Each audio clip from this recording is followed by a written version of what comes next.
Shalom, selamat pagi listener sahabat Radio Rocan.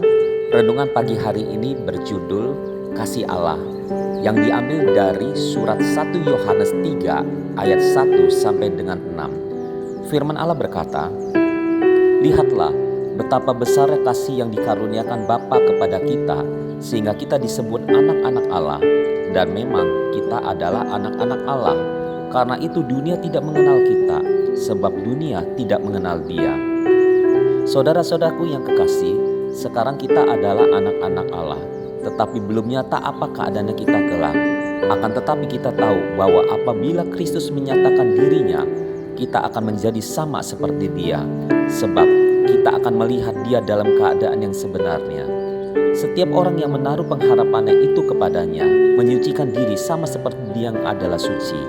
Setiap orang yang berbuat dosa melanggar juga hukum Allah, sebab dosa ialah pelanggaran hukum Allah.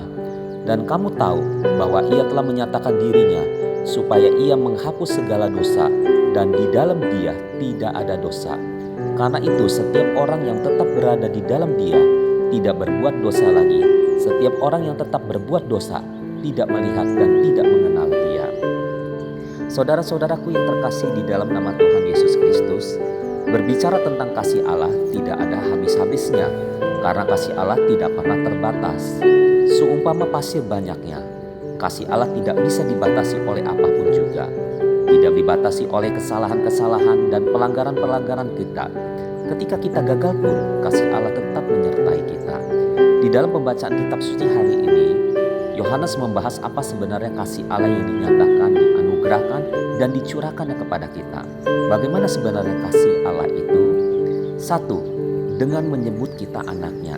Kita disebut anak Allah bukan karena kelahiran kita. Sesungguhnya karena kelahiran kita sebagai manusia, kita adalah anak dunia. Tetapi karena darah Yesus yang ditumpahkan di kayu salib sampai Ia mati, kita yang percaya dijadikannya anak Allah.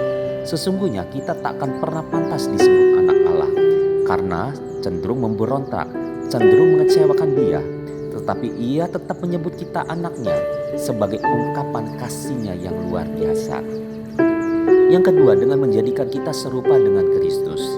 Dari yang tadinya orang berdosa, orang yang tidak layak, yang banyak pergumulan dan masalah, kita terus dibentuk menjadi serupa dengan Kristus. Mungkin saudara bertanya, mengapa setelah saya percaya justru banyak masalah dan tantangan?